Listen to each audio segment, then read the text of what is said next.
Hello and welcome to Touhou 6, the Embodiment of Scarlet Devil. We are going to be presenting an easy speedrun. For anybody not familiar with these games, these are shmups, bullet hells, and it is a really awesome game, and we are going to be speedrunning easy. So, here we have joined from commentary, Amy Starr. Would you like to introduce yourself? Sure, yeah. I'm just a longtime Touhou fan, and I'm here to help provide some context to the story, to the world. Touhou's a great series, and it has a whole bunch of depth, so yeah. Yeah, we are super excited about this. We are Freyas, by the way. We don't think we ever said our name. So, to start with, there's a bid war for the character and shot type. So we are going to need a call on that. Alright, I have it right here, and I'm going to assume no more donations are coming in for it. And so the final decision is, with $6, you're gonna be controlling Marisa, and the shot choice is B. Awesome! So we are going to have Marisa B, and here we go. I have a donation as well, if you want me to read that out real quick. Sure. I think you're going to be interested in that. So we have a $10 donation from Beat Crazed, and they're saying, Ero Kurkiso has set a high bar with the Judgment Silver Sword run. You're on now, FreyasSpirit. Represent Touhou well. And I could not have said that better myself. So, without any further ado, that's good luck. 3, 2, 1, go.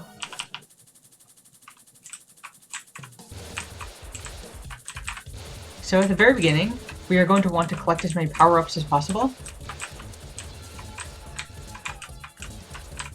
Marisa A is definitely the fastest character for this speedrun, but Marisa B is good too. So early on, we just want to collect as many power items as possible. Max power is 128, and we are aiming for trying to get 32 before the mid-boss. If we do this successfully, which we were a couple of enemies off. If we kill all the enemies, and we will be able to get a big power up, which is +8 before the mid boss, which is incredibly helpful.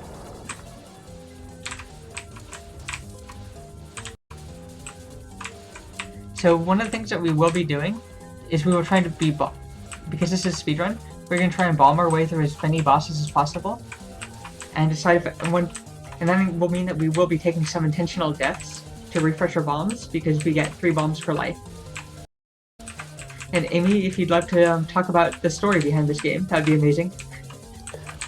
Sure, yeah. So, I'm sure some of you have heard of Touhou Project, but many of you have probably only seen it in fan art.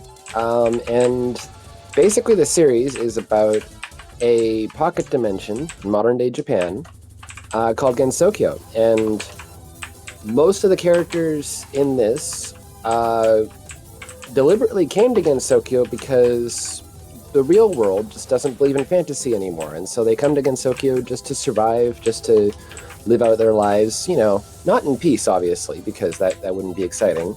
But they come here just to try to survive. And in this game,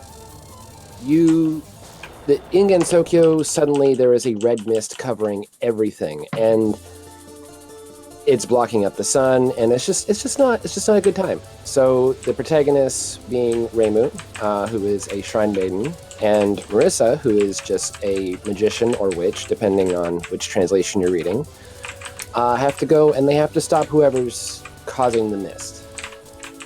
Because it's getting really cold outside, and that's just not good.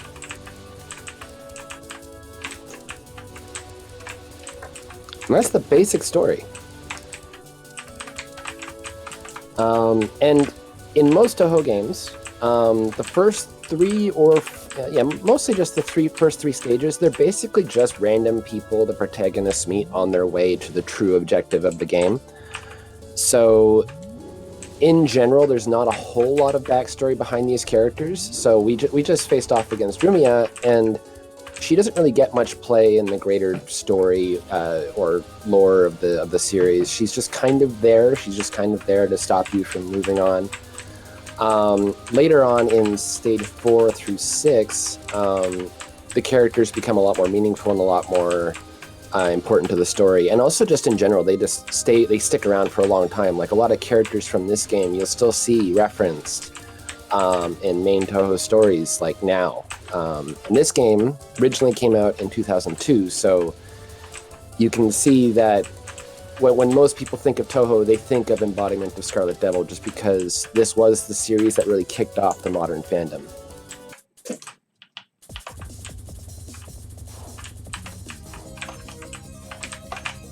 So one of the mechanics that you saw there was us rushing to the top. If we're full power and we go close enough to the top of the screen, we'll pick up all the items in screen, which is really good because picking up score items higher up on the screen will give you more points. And we do need to hit 40 million to get as many extra lives as possible. We'll be getting an extra life at 10, 20, and 40 million, and each extra life is 3 extra bombs that we get to use. So the score items are absolutely necessary for the speedrun. And this character right now that we're just seeing is Cherno, and she is a fairy, and most of the enemies in Touhou games, like just the random mobs that come at you on the screen, they're all just fairies. And you can't really kill a fairy, they're made out of pure life force. So if you defeat one, they just kind of disappear and then reappear down the street face down in the mud. And Cherno is a fan favorite. She's known as Baka. There's a whole story behind that I won't get into. But she is very popular. If you go to a convention, there are still to this day tons of Cherno cosplayers. She actually appeared in a protagonist in one of the most recent mainline Touhou games. You can play as her. It's pretty cool. Literally, no pun intended. Yeah. Cherno, she's great. All the characters in this game are really, really, really good. They are. The characters in general are the reason why Touhou has just has such staying power, honestly. The characters, the music, the art. One of the more impressive things for people who don't know, all the characters, all the programming, all the art, all the music, all done by a single person, Zune. Yes, that's right. Zune is just one guy in Japan, obviously. And he started the series back in 1996.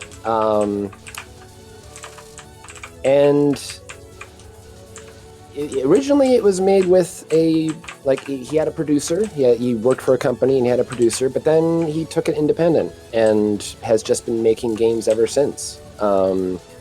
Eventually he moved off to the Windows platform, and when he moved to Windows, it really took off. Like, this is the first game that was on Windows, and it really took off.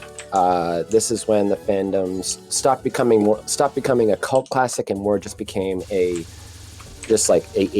peak indie hit.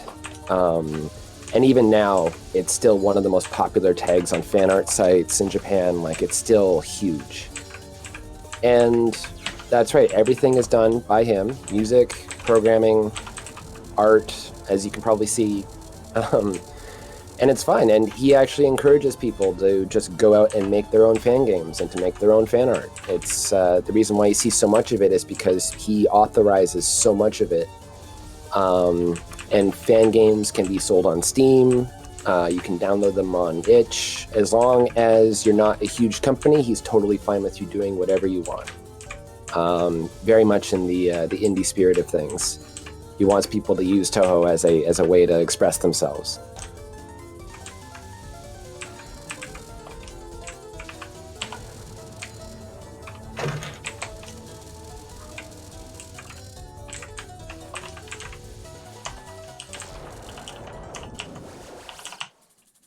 So one thing that you did have seen is that there were several accidental deaths. A couple accidental deaths, and we are going to be playing the rest of the game safer. Because in order to be a leaderboard ballad score, you need to have a 1 credit clear. So it's going to make it a little bit slower because we're going to have less bombs. But that's definitely something that we can adjust to, and something that we definitely prepared for a marathon setting.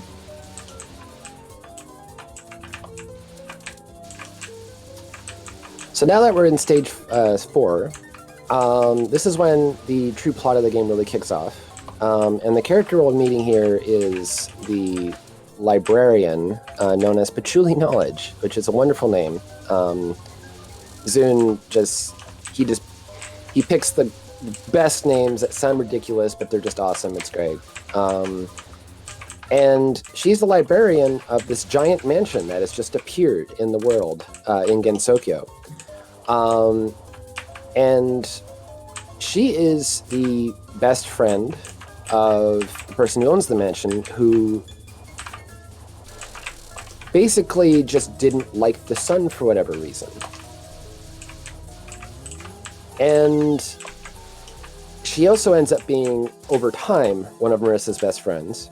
And Marissa actually steals some of her spells for later games, which is great. Marissa got a reputation as being a thief, and this is part of the reason why. And also just in general, I didn't mention this before, but in Marissa's playthrough, her dialogue is just glorious. Like, she is a witty, like, she just has this incredible dry wit in everything she says, and it's some of it's kind of fourth wall breaking, but she's just so brutal with some of her takedowns of the other characters. If you have a chance, you really ought to just go read the script of her route, because it's wonderful. Yeah.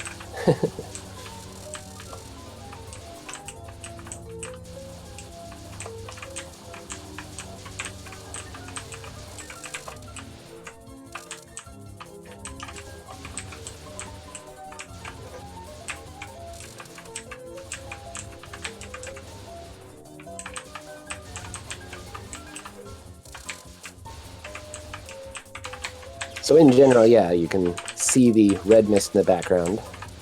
And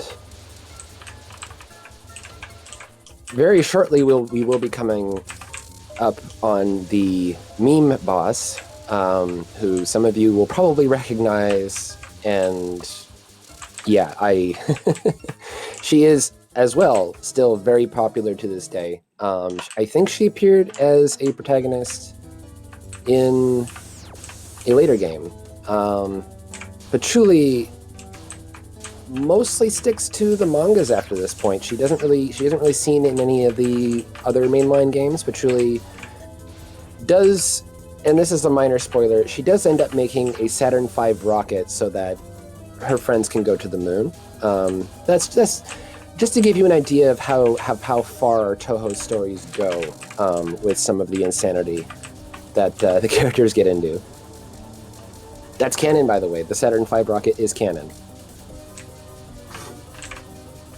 Silent Sinner in Blue, look it up. One of our all-time favorite Zune plots is always that Imperishable Night starts with somebody stole the moon and replaced it with a fake moon. And that is the official plot. Yep. Zune has a lot of fun. Oh god, Imperishable Night, yeah, I don't want to get into too much into it, but Imperishable Night was definitely one of those games where people didn't really know how he could outdo himself, and he managed to do it.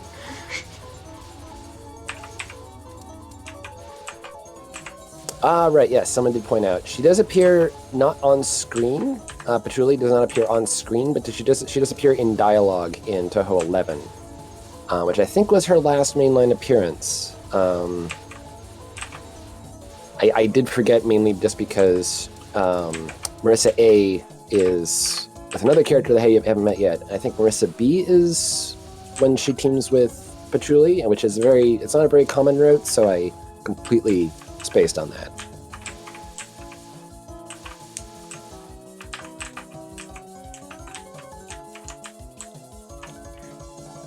Saki, that's the mid-boss. Ah, yes. The JoJo's Bizarre Adventure reference, embodied.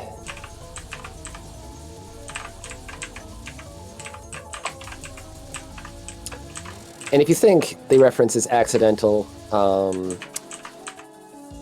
Marissa's dialogue later in this game does directly reference JoJo's Bizarre Adventure. One of the characters asks her, how many slices of bread have you eaten in your life? And Marissa just responds, 13. She's not a fan of bread, so she can remember exactly the number. It's fine. So as you watch this bullet density, do remember that this is easy. This is easiest of 4 difficulties. Yes, the earlier games were quite brutal. And I think Zune made it a little bit easier, and then somewhere around Legacy of Lunatic Kingdom, he decided, forget about that. And now easy is still pretty challenging. So yeah, and also just don't feel bad about playing on easy mode. Like if you're a casual player, just don't judge yourself for it. These games are very hard, especially if you're just starting out. Especially if you have ADHD, it's a lot to keep track of. Easy mode can still get you to see the ending of the game, the true ending of the game, if you clear it. So don't judge yourself for it, okay? So normally in this game there are 6 stages, but because we're playing in easy mode, there are only going to be 5 stages. So this is the very last boss of the game, which does make the speedrun significantly shorter. It's true. In normal mode on this game is very hard. I have not been able to get to the Scarlet Devil Mansion at all. And yes, Sakuya is freezing time and throwing knives at you. There have been many comparisons to Dio Brando because of that.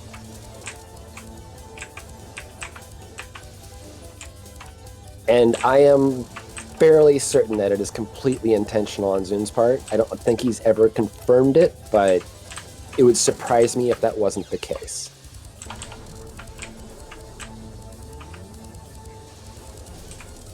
This is the very, very last health bar of the game. Just have to burst through this, and then we win.